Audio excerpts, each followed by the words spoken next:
Welcome back, Pirates. I hope you all had an amazing spring break. My name is Mason, and this is Samuel. And we are Track Cafés, bringing you this week's PNN. To start our world news is a Brazilian baseball phenomenon headed by a Japanese semi-pro turned coach.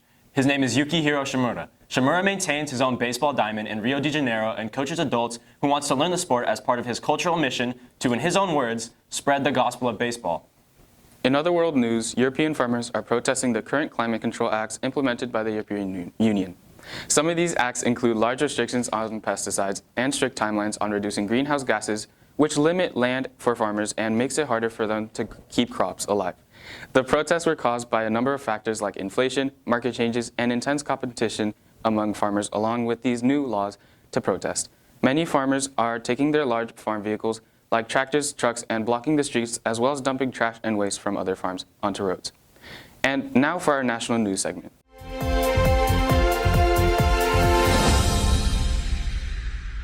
During the last week of our spring break, a massive container ship struck and downed the Francis Scott Key Bridge in the port of Baltimore.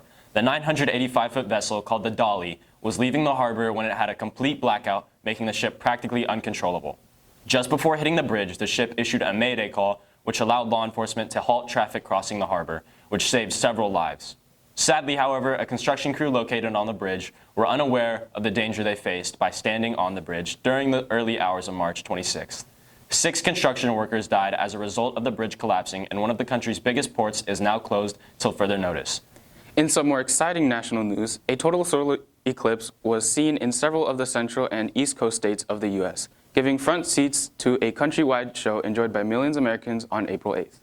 For the eclipse totality lasted up to 4 minutes 28 seconds in the U.S. and area ranging as far as southern Texas to Toronto, Canada. In local news across California, all fast food restaurants affected by the new fast food minimum wage law are increasing wages from $16 an hour to $20 an hour. This law went into effect on Monday, April 1st, and it spells some good for the fast food workers of California. Some of those workers, however, can expect to be out of a job due to the rising labor costs. And for us consumers, we can expect higher prices at local fast food restaurants. In other local news, across coastal California on Highway 1, many tourists and commuters have faced challenges due to partial collapse of the highway. The route, which follows the coastline closely, was partially washed away and dragged into the sea by heavy rains and intense weather. The section of the highway that collapsed is near Monterey and Bixby Creek Bridge. With these compromised roads, many tourists and locals alike are without a safe way to travel along the coast. And with no timeline out yet on a possible repair, many people are left seeking alternate routes.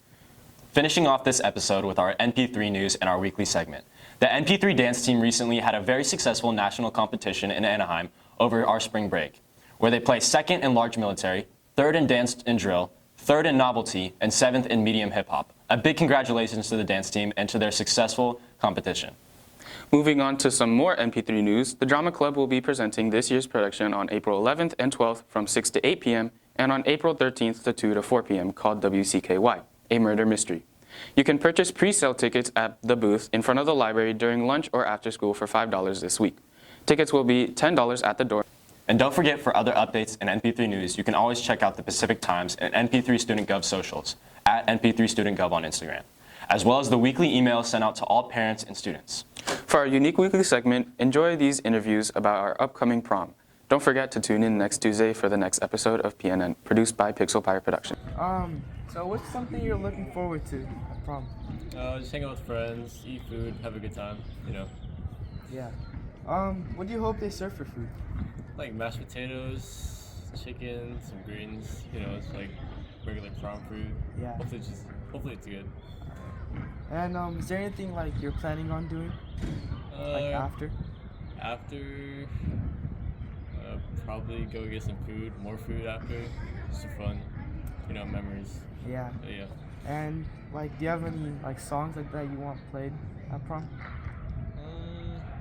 I don't have any songs in specific, but as long as it's good for the crowd, then it should be fun.